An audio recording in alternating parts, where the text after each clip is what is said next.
உலகத்தின் உச்சியில் உட்கார்ந்து கொண்டிருக்கிற அத்தனை சாதனை கொம்பர்களுக்கும் அவர்களை உந்தி உந்தி உந்தி அவர்களை அந்த சாதனையை தொட வைத்ததற்கு எல்லாம் காரணம் அவர்களுடைய அடி இதயத்தில் குமைந்து கொண்டிருந்த பழைய அவமானங்கள் தான். அது எவ்வளவு தூரம் நம்ம கூட நம்ம அந்த ஸ்டாக் பண்ணி வைக்கிறோமோ அவ்வளவு பிரஷர், எவ்வளவு நம்ம கூட அதெல்லாம் போட்டு சேகரித்து வைக்கிறோமோ அவ்வளவு தூரம் நம்மளுடைய வேகம் இருக்கும், நம்மளுடைய தெளிவு கிடைக்கும். ஆக அந்த தெளிவை அடைவதற்கு இப்படிப்பட்ட உன்னதமான முயற்சிகள் எல்லாம் நிறைய தேவை. ஆனா அந்த மாதிரி முதல் நாள் உட்கார்ந்த போது எனக்கு அந்த ஒரு சிந்தனை வந்துச்சு, தேசிய விருது வாங்க முடியுமா அப்படி முயற்சி பண்ணி பார்க்கும்போது கருப்பு தானே பிடிச்ச கலைஞர் பாடல் சேனல் சார் கொடுத்தார். அப்ப அந்த பாடல் எழுத ஆரம்பிக்கும் போது கிட்டத்தட்ட 300 கருப்பு அந்த பாட்டுக்காக மட்டும் எழுதணும், தேசிய விருது தொடரணுங்கிறது. ஆனால் அந்த பாட்டு கிடைக்கும்.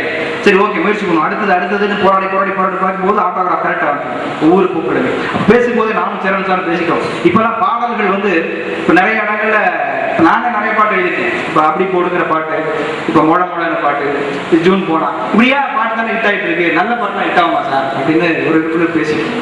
இல்லை சில நேரங்களில் தப்பி தவறி தமிழர்கள் மிக அற்புதமான பாடலுக்கு மதிப்பு கொடுத்து மிக பிரம்மாண்டமான வெற்றியும் கொடுத்து விடுவார்கள் அப்படிங்கிற ஒரு ஏதோ ஒரு பட்சி உள் மனசுக்குள்ள சொல்லிச்சு. அப்போ இந்த மாதிரி ஒரு பாடலை எழுதலாம்னு நாங்கள் யோசிச்சோம். ஒவ்வொரு பூக்களுமேங்கிற பாடல் அப்படித்தான் உருவாக்குச்சு, அப்படிதான் முடிச்சோம். எனக்கு அந்த ஒவ்வொரு பூக்களுமேங்கிற ஒரு அற்புதமான பாட்டிற்கு மதுரை காமராஜர் பல்கலைக்கழகம் போன்ற பிரம்மாண்டமான அங்கீகாரங்கள் கிடைத்திருக்கின்றன. ஆனால் அந்த தேசிய விருது பெற்றது கூட எனக்கு மிகப்பெரிய ஒரு மகிழ்ச்சி இல்லை. ஆனால் அந்த தேசிய விருது யார் கையால் பெற்றோம் என்னும் போது அந்த மகிழ்ச்சி எனக்கு இரட்டிப்பாச்சு. ஒரு தமிழ் பாடல், தமிழ் படத்தில் வெளிவந்த ஒரு தமிழ் கவிஞர் எழுதிய ஒரு தமிழ் பாடலுக்காக ஒரு தமிழன் ஜனாதிபதியாக வீட்டிலிருந்த போது அந்த தமிழனின் கையில் இருந்து ஒரு தமிழ் பாடலுக்கு தேசிய விருது.